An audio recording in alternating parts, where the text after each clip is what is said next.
Welcome back to Next Shift with Rick Wagen. Suzuki does not suck. I have my guest Stephen Cohen here with me, and we're going to talk about the Montreal Canadiens, who are in a playoff chase, 1 point behind the New York Rangers, with 2 games in hand now that the Rangers lost today to the Oilers. The Montreal Canadiens played a huge game on Saturday where they beat the Florida Panthers 3-1. The Canadiens came out flying from the beginning, played a solid 60 minutes of hockey, and won the game. All 4 lines were playing, contributing, and all 3 defense pairs as well, with some outstanding goaltending by Montembeault at the end of the game to keep them in it. It was just a great game of hockey, and the Canadiens take the game, their biggest game of the year. The next biggest game of the year is next game against the Ottawa Senators. So the Canadiens are flying right now. They're in the mix, and they have a good chance to make the playoffs if they keep playing the way they are.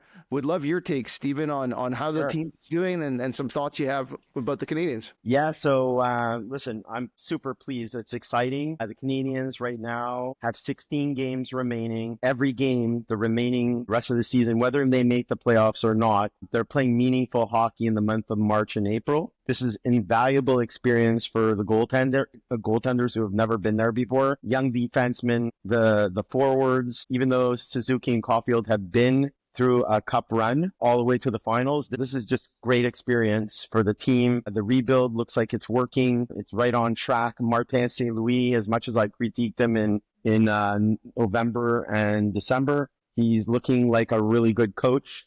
He stuck with his team. He stuck with his players. He kept the chemistry of the team.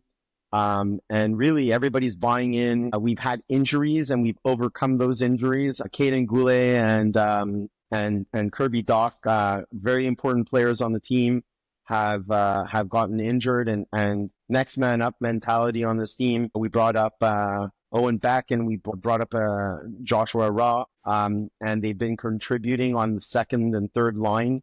Listen, I'm very pleased. I'm excited about the next game on against Ottawa and Montreal. It's like a playoff game.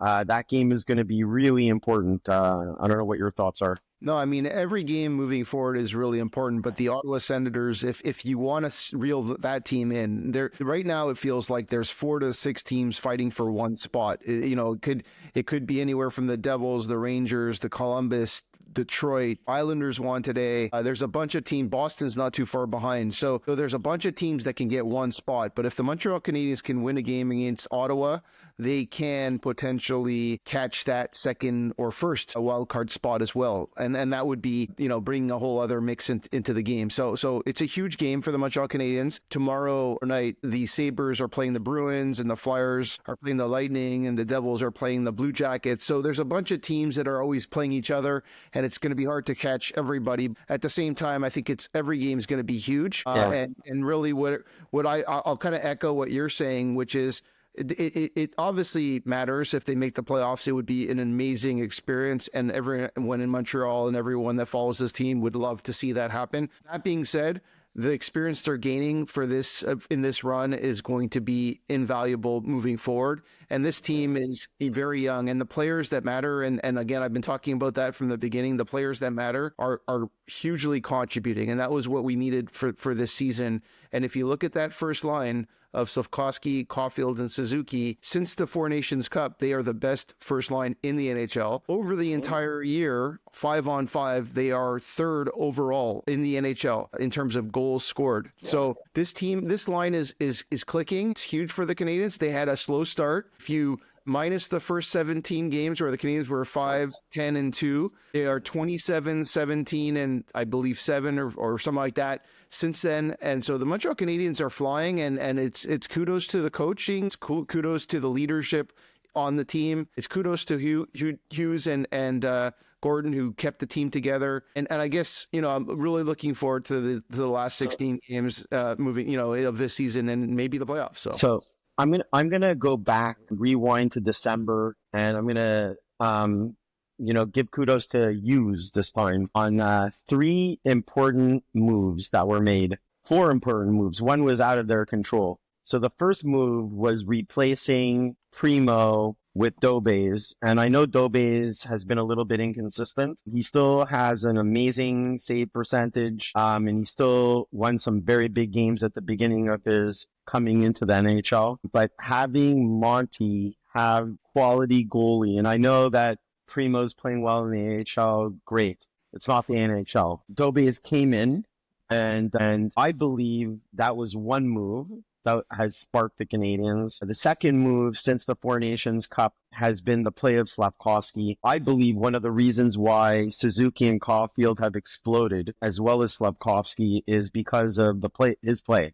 He's a beast. He's an absolute beast on the ice. Since the four, I don't know what it is, but he's hitting people. If we look at his stats on hits, he's creating space for Suzuki and Caulfield. He's also, to me, the game is slowing down for him because of the hits, and now he's making really good passes, setting up Caulfield, setting up Suzuki, right? And that's kind of like, I mean, Suzuki and Caulfield have always been great, but having that third player on the ice that's opening up the ice for them and also feeding them the puck from and winning the battles in the corners, I think it's no secret and it's no coincidence that that this line has taken off since the Four Nations Cup. And I'll just say the third item, the third move, which was out of Hughes' hands, was Kirby Dach going down. I know it's not nice to say that a player went down from injury, but I don't believe Kirby Dach was playing very well defensively. He wasn't even contributing offensively to the team. And I believe his play at center was hurting the Canadian second line and giving up breaks and chances. And really, these games are tight. They're 3-2, 4-3, right? And, one or two plays that are, or several plays that are given up and you give up one or two goals, and it's a difference between a loss and a win. So I think those three moves have been, instrumental in the Canadiens' rise. And the last one I'll say is, I'm going to give kudos to Lane Hudson, who, continues to grow. He's always been good, right? But his game has moved to a different level over the last month. His game, he's playing with even more confidence. Not that he didn't have confidence before. Every time he makes a mistake, like the game that went into overtime, I think it was against, if I'm not mistaken, Utah, right? The Utah hockey team, where, it was a set play. They dropped the puck and Hudson was out of position. And I think it was the defenseman for Utah that sprinted, went on a breakaway and scored in 5 seconds. So I think, listen, these are things that the rookie is learning. That's not going to happen again. I assure you, ever again. So anyways, those are my thoughts. I don't know what your thoughts are. I'll just correct you with Seattle, but it's all good. Okay, so Seattle, sorry. Against Seattle was Montour that got the Eric Montour, right? Well, yeah. So I don't disagree with anything you're saying. I think you missed a couple of really important pieces to the puzzle. So I think that I'll give the three most important things besides the Dobish addition that I feel have kind of driven them to this type of success. Number one, it's getting Alex Carrier on this team. Carrier, making the trade for Alex Carrier for Barron was a steal. And Absolutely. Alex Carrier has put a right-handed defenseman with pace in a top force position that has driven a huge amount of value. And I actually been giving a lot of kudos to Mike Matheson, who I am not the biggest fan of. The last 4 to 5 games, Mike Matheson has played some really, really solid hockey. And he's making a lot of good decisions. And I gave him kudos, but I credit Alex Carrier. I think he's playing with Alex Carrier and watching him do the things he's doing, and he's copying him. And I think that's showing, I think it's rubbing off. So that's, I think, one of the biggest pieces that brought this team up. The other one, we have to say it. I mean, the guy has not been around a lot, and he isn't the best 5-on-5 player, but Patrick Laine coming back from injury in November and putting together, what does he have, 16 goals now in under 40 games? And his shot on the power play is unreal. Every time he scores, they win, pretty much. And when he's on the power play and he's not scoring, somebody's on him, and it opens up the ice for Caulfield and Suzuki and so forth. So basically, those two items, I think, are the biggest things that Hughes has done. And then I have to say this, the lineup, the three lines that have been the most consistent on the Canadiens, the first line, the other two lines, I'm not going to name the numbers because I don't think there's a numbered line on this team. I think they have 1 first line and 3 third lines, I guess you can call them. But the Gallagher, Dvorak, and Anderson line, and the Heineman, outstanding. and the Heineman, Evans, and Armia line, and the first line of Slafkovsky, Caulfield, and Suzuki, as long as those three lines are playing together, and if you watch the games, if they're all playing together and Line A is on the second line, the Canadiens win outstanding numbers of games. The Montreal Canadiens are probably one of the top teams in the NHL if they have those three lines playing and Line A in the lineup. And so Line is playing with who again? Line is playing with Newhook? right now he's playing with Newhook and Raw right now, but before that he was playing with Newhook and Beck, and before that he was playing with Newhook and Doc. But if you look at the game since Laine has returned back from his injury in late November, early December, and if you look at the Canadiens' record of games when that's the lineup. And remember, the Canadiens were missing Heineman for a couple of weeks, 3 weeks before the Four Nations Cup, and they went with something 1-7-1 or something like that in that time frame. You subtract that lineup and you look at the Canadiens' record, it's off the it's crazy. It's in the something like 27-10 and 5 or something like that. That's how good they've been in that run. So I think it's those things. I mean, listen, I agree with what you're saying about addition by subtraction on Doc. I think he was a detriment to the team where he was, but I don't blame Doc. I think the Canadiens had 3 guys on a line that just didn't play well defensively. And I think Newhook taking on the center responsibility has played a much better game on the defensive side of the puck. And I think that Roy, although he is not fleet of foot, he works hard on the defensive side of the puck. And from that perspective, it's rubbing off on Line A. So I've said a lot there to agree with you. I don't disagree with any. I mean, obviously, Lane Hutson, amazing. He's better than we can all imagine. I mean, I was a huge fan going in. I was worried about his defense. He's playing amazing defensively the last couple of weeks. You can't say anything bad about that kid. And will he win the Calder? We can talk about that too. But I have an opinion. Should he win the Calder? 100%. Do I think he's going to win? That's a different opinion. I can talk about that. And so those are my comments. I don't know if you have anything to add to what I just said. Absolutely. So let's talk a little bit about Roy. So Beck and Roy. And Pizzetta. So they've been toggling with those 3 players. First of all, Pizzetta, I don't want to see Pizzetta on the ice anymore. Even when he plays, the coach doesn't have confidence in even putting him on the ice. He plays like 3 or 4 minutes a game, maybe 5 shifts, just to give the guys a breather. I think Roy is interesting because I think he's involved. He has really good hockey sense. He's always near the puck. He's generating chances, but the kid is having trouble skating at the NHL level, in my opinion. So from just my naked eye, I don't think that's a showstopper because Patrick Laine is not a great skater either. So I want to give him the benefit of the doubt because so long as he can keep up and he keeps his defensive responsibilities and he starts generating and putting the puck in the net or setting up plays and clicking with the line, I don't have a problem with it. Even if he's not skating well, there's many players in the NHL who are not fluid skaters, but have really good shots, have good hockey sense, and make up for it as long as they can keep up somehow. So Owen Beck is a fluid skater. He hits hard. I think just from my naked eye, I want to give another couple of games. I think I see something. I don't know what it is. He played really well last game, and I think he's going to start to get better. Who knows? Maybe he's the answer. And if he starts to click with that line, get a couple of assists, maybe even get a goal, then we might have something. I don't know what your thoughts are. No, I think you said it well. I really think you said it well. I mean, the only thing I'll add to that is, Joshua has been a stud in the AHL. He's been a little bit inconsistent, but he's been a stud in the AHL. He's been a stud everywhere he's played. He is definitely not fleet of foot. He's definitely not the fastest skater. I think what you're seeing right now is a guy that's played in the AHL for about 60 games and has jumped into almost playoff hockey, and the game is just too fast for him. And I think you made a good comment earlier about Slafkovsky, and I didn't call it out, but Slafkovsky has slowed down the game to the point where as soon as he gets the puck, he knows where to go, either shoot or get it to Caulfield or get it to Suzuki.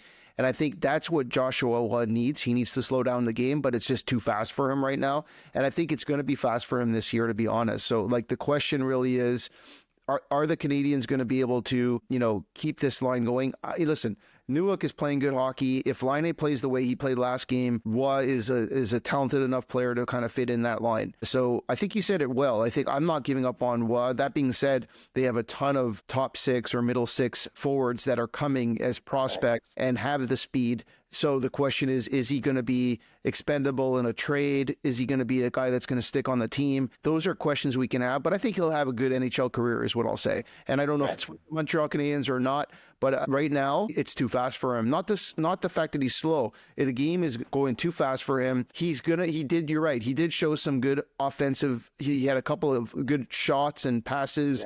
Last game, and maybe that's it. It's only been 2 or 3 games since he's back. Maybe he needs a few more games to get his legs under him and see if it makes he can keep up with the pace. With Owen Beck, I've made this call several times. I'll say it on this show again. Owen Beck is a stud. Owen Beck is going to be like a Jake Evans, but better. And the reason I say that is he is only 21 years old, and he's playing wing in the NHL. And you can ask, he didn't play wing before even in junior. So he didn't play wing in the AHL. He didn't play wing in the junior. And I know a lot of, centers can go to wing and seem it works. Personally, I used to play center and I couldn't play wing. So I understand Owen Beck. But that being said, because you just can't get your legs moving the way you're used to, because you're usually coming down low and getting the breakouts a little bit differently. So that being said, listen, he too is playing in the AHL. He too has had the game was too fast for him. Listen, if this was October, I think he would have been fine. But the game in the NHL, if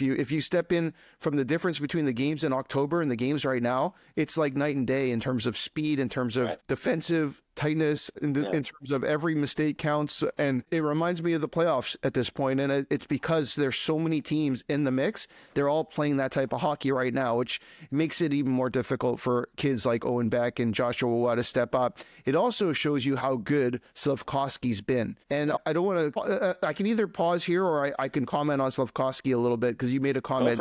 Yeah. No, I'd like to hear what you have to think about Slafkovsky, because just to repeat what I said or echo what I said, is my belief is that the reason that line is the best line in hockey is because of him, not because of Suzuki and Caulfield, because I think Suzuki and Caulfield have demonstrated the whole season that, they're playing at a higher level. I think that he's the X factor. Like last year, I believe he turned it on in the second half of the year. I think that something clicked since the Four Nations Cup. I think he wants to kind of play like Kachuk on Florida.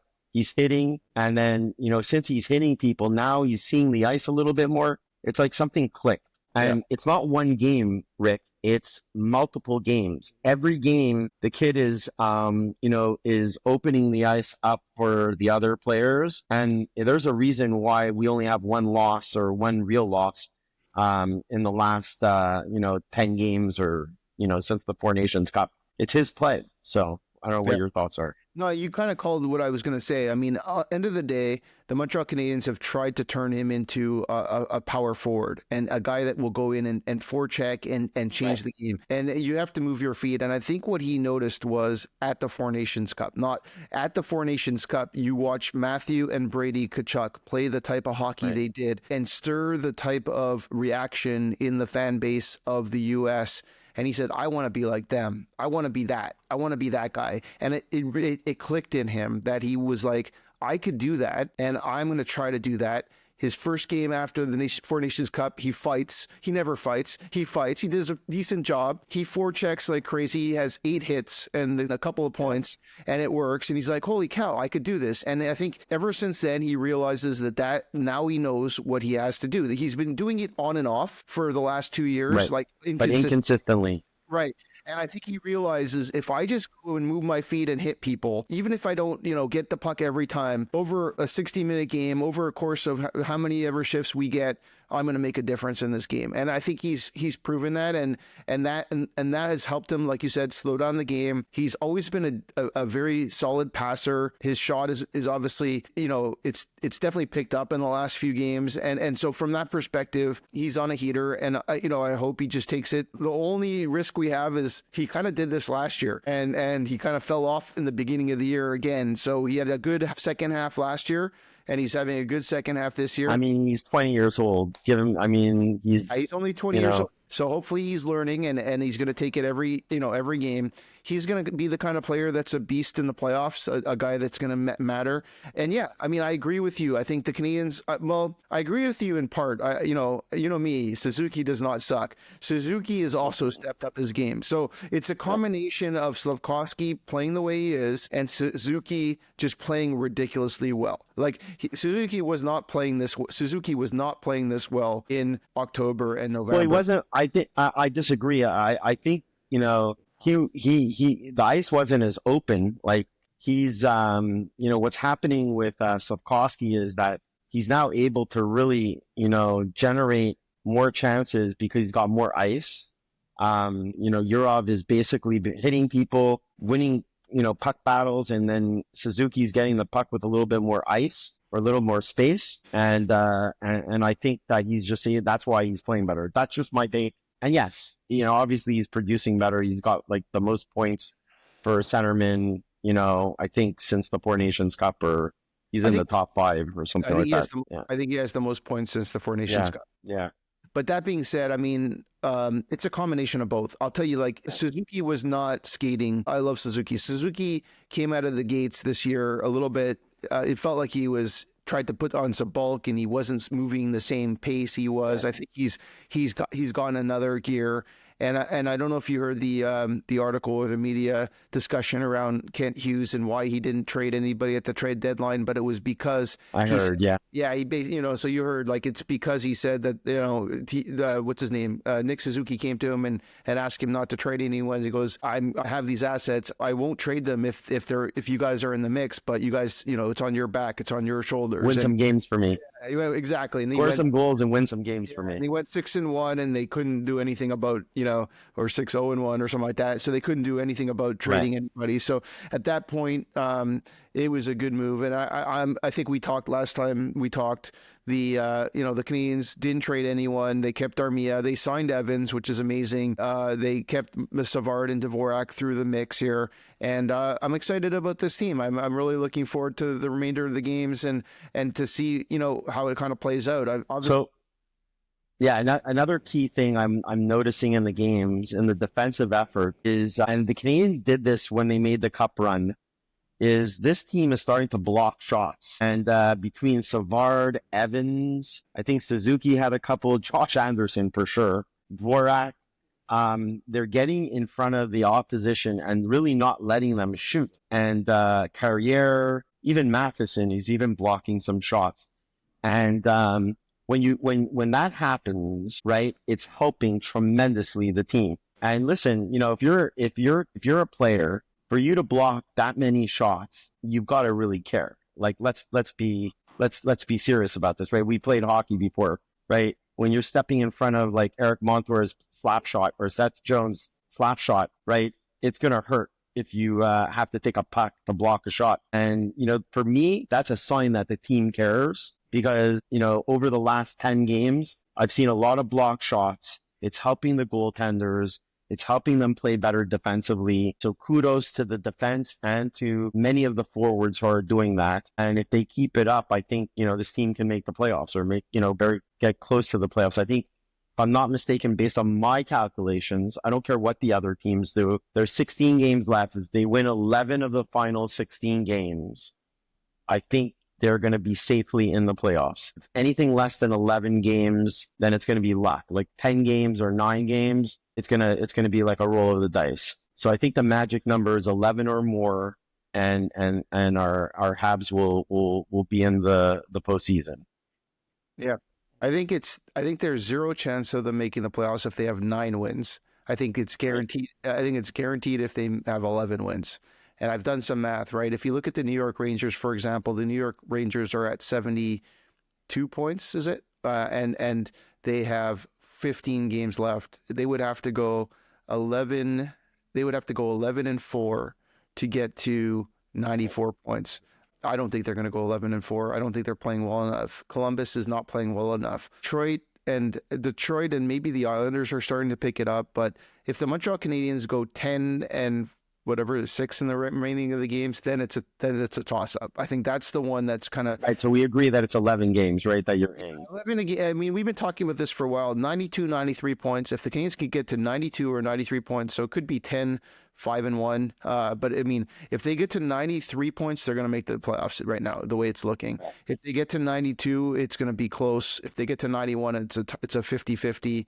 And then if it's less than that, they're probably not going to make the playoffs. So but I mean, it also depends on the games you win. The Montreal Canadiens have a couple of games against the Ottawa Senators. Those are important because you can reel that team in as well. That can make it a different story, to be honest, because if Ottawa starts to lose, especially against the Canadiens, then you have another spot open. And that actually makes it a 2 teams make the playoffs, and you can reel another person in. So it would probably make it reasonable, and then maybe 10 games gets them in more, like, for sure.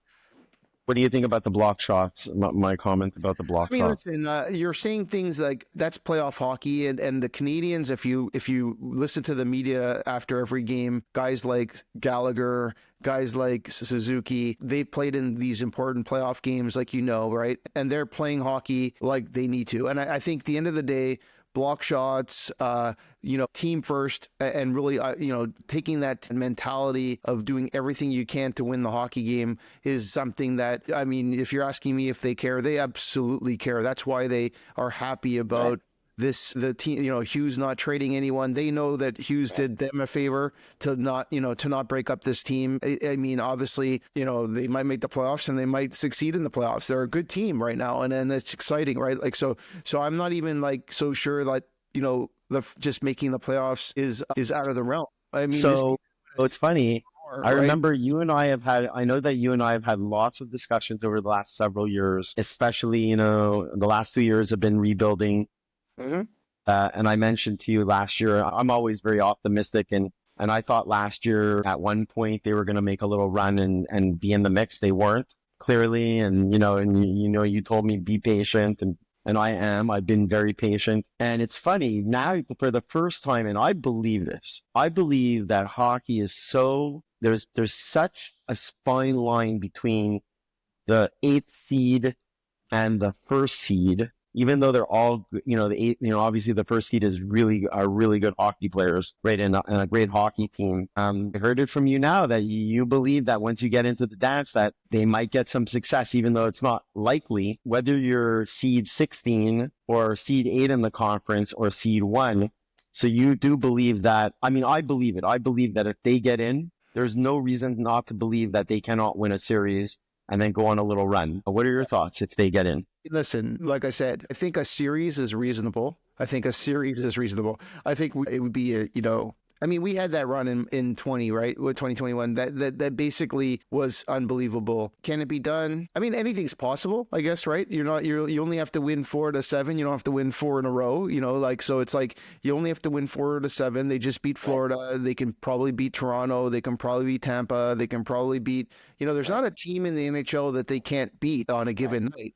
The question is, can they beat them 4 to 7? And I don't think that's impossible either. So at the end of the day, it's you are correct. But at the same time, the Canadiens are, very young. They have a lot to learn. Lane Hudson got beat by Montour last week, right? Or this, a couple games ago. And I mean, listen, that's going to happen. And there's another level at the Stanley Cups in the playoffs, right? There's another level. The reason the Canadiens went on a run like that is, remember the players they had. They had Carey Price, they had Shea Weber, they had Edmondson, they had... Yeah, and I also remember Cole Caulfield came up and was rookie, and he contributed. Right. But I remember was not a player like Tatar, who was contributing the entire season. Remember what he did? He sat on the bench. He sat in the press box the entire playoffs. Yeah, which way? That's another story. But I mean, so at the end of the day, listen, can the Canadiens make a run in the playoffs? Let's get there first. But I think the Montreal Canadiens absolutely can. If they get to the playoffs, they're going to have to be 11-5, and they're going to be going on a run, and they're going to be playing good hockey.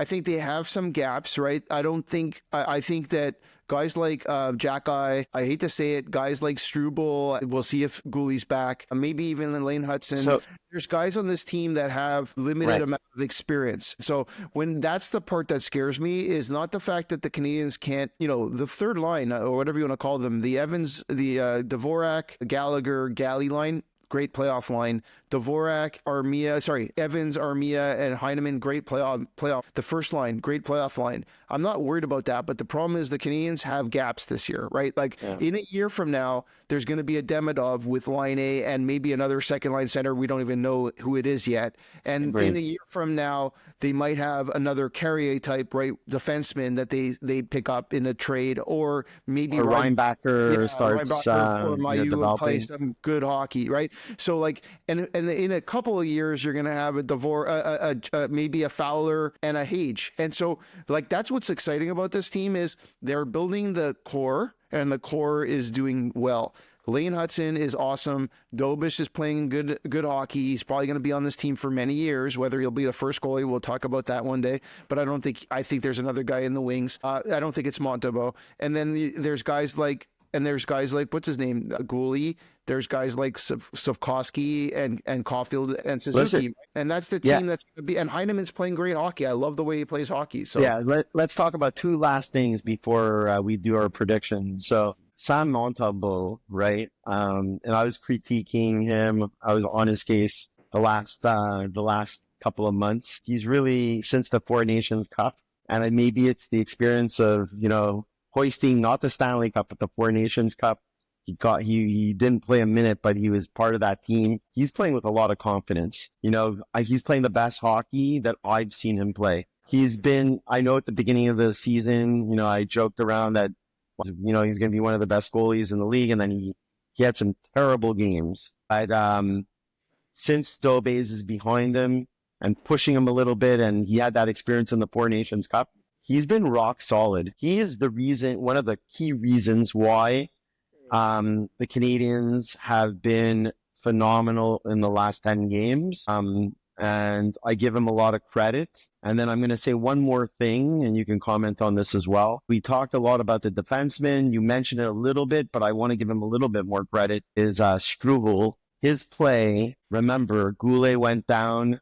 They brought him in. A lot of the writers for the Montreal Canadiens thought the Canadiens were done at that point, losing a player like Caden Goulet, and what he brings to the table. We all agree that Caden Goulet is a top 4 defenseman on the Montreal Canadiens, and his importance in, on that team and generate, just playing minutes. And Struble has come in and he's playing great hockey right now. He is not missing a beat. He's playing hard, physical hockey. He's hitting, he's getting the puck out, and his mistakes are very minimal. There are mistakes, and he's getting better too. And I heard Caden Goulet is skating, so, it'll be interesting who sits when Caden Goulet comes back. I don't think it's going to be Struble who sits. If it were me and I was the coach, I know who I would sit, clearly, for sure. The person in the press box would be Jack-Eye. I think he's the weakest defenseman right now. He's making a lot of mistakes, but he's still holding his own. But I don't think it's Jaden Struble. So what are your thoughts? No, I think everything you just said, I don't need to repeat it because you called it out. Montembeault's playing some great hockey. Struble has really stepped it up. And I love the pairing of Struble and Hudson. I think they've really got a lot of chemistry, and he plays a solid defensive style game, which helps Hudson do what he has to do. And I don't disagree with you. Jack-Eye, the only problem I have with pulling Jack-Eye out of the lineup is that you need that nuclear deterrent. You need that guy that if there is going to be a Wilson, what if they go in the playoffs and they're playing against the Washington Capitals? And do you want Struble in or do you want Jack-Eye in? Because if Wilson gets, in front of your net and you have to have, who's going to fight? Struble or Anderson maybe, but you'd rather have a Jack-Eye on the ice to do that kind of work. It'll be interesting too. I agree. I think it'll be interesting. I think you're right. I think you don't want to break up the top 4 pairings right now, right? The Carrier and Matheson have been awesome together. The Hudson and Struble have been great together. So the only pairing you can separate is the Savard, right? And Savard is such a stalwart on defense and such an important player on penalty killing that I think you're right. I think it's Jack Eye that would have to go if you have goalie and he's ready to go. That's a good problem to have. Let's hope we have that problem. Savard, think about that. Savard and Goulet as your third pair. That's pretty solid. Yep. I mean, the team is going to be good. I mean, that's what I mean. And it's going to only get better in the years to come. It'll be interesting. I mean, ultimately, I think that Gouley and Hudson, or, it's going to be interesting. Gouley and Carrier, and then Matheson might fall down to Matheson and Savard, third pairing. It'll be interesting to see how it all plays out. But for right now, the team's playing well. The team is, 7-1-2 in their last 10 games. They're heading into the week, a huge week for the Montreal Canadiens. They play against the Ottawa Senators at home on Tuesday. They play against the Islanders on the road on Thursday.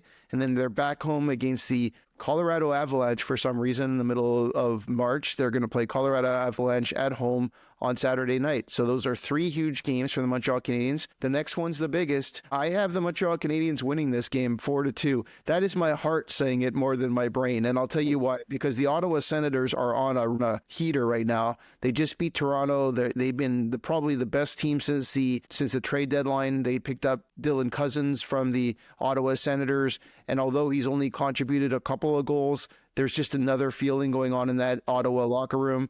And so the Ottawa Senators, and I think they're doing it without Brady. No, Brady's there. Brady's back. It's Matthew that's not playing. But either way, I mean, that team is playing some solid hockey. So making it a 4-2 score means that the Montreal Canadiens are keeping it to 2 goals on the Ottawa Senators.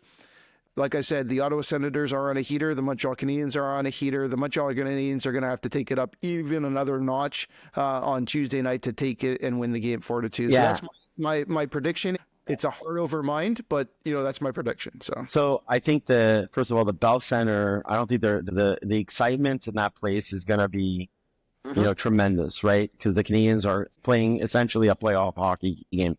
The Montreal fans are very knowledgeable. They understand the importance of this game. I think the players are going to respond. I think it's going to be a very physical hockey game. I think Brady Tkachuk is going to mix it up. And I wouldn't be surprised if you see a Jack-Eye Brady Tkachuk fight, to start the game. And I do think that the Canadiens, I think Monty will play, and I think he's going to play well. And I think it's going to be a tight game. I think we're looking at a 3-2, 3-1 hockey game. I think the Canadiens come out on top. I'm leaning to 3-2. It might go to overtime, unfortunately, but I do see the Canadiens prevailing either 3-1 or 3-2. All right. So in this game, yeah. I like your reasoning. I do agree the home field advantage right now with the way the Montreal fans are going crazy can only help the Montreal Canadiens. So I like it. I'm optimistic. It's more of a heart versus mind thing. I know that this is a tough one. This is a huge one, but it's a tough one. But so was Saturday night, and they took it in stride and they beat the Florida Panthers, who were on a heater themselves. They did lose tonight to the Islanders after having a 2-0 lead going into the third period and gave up 3 goals, actually 4 goals with the empty net. So unfortunately for Montreal, the Islanders are not too far behind either. But yeah, I mean, listen, excited for the game. It's going to be a lot of fun. I'm calling a Cole Caulfield goal because I called it last time, so I'm going to do it again. A Cole Caulfield goal assisted by Lane Hudson somehow. And other than that, I'm looking forward to the game. And anything you want to add before we No, I will definitely do another show. Go Habs. Let's do it. We're gonna take this next game. I'm looking at. I hear you. I'm looking at the calendar. I'm looking at the schedule. This one's huge. The next 2 games are huge. But if the Canadiens can get 2 to 4 points, if they can get 4 points in the next 2 games, I'm really optimistic about this team making the playoffs. I'm getting there. I'm getting to the point where this team is. I'm a believer. I think the Canadiens are going to make the playoffs. I think they're going to not only squeak in, but they're going to be pretty solid in there. At 93 points, I think is really doable, and it could be even better if they win the next couple of games. So excited for the week ahead. 3 big games, and there's more to come after that. I think they head over to your part of the world in a couple of weeks too. So that'll be fun. I'll be at that game for sure. You're welcome to come down to Florida. We'll watch the game together. If not, then I'll be there rooting the Canadiens on. Sounds good. Thanks very much for joining the show, Stephen. This was Next with Rick Wagen. Suzuki does not suck. Talk to you guys soon.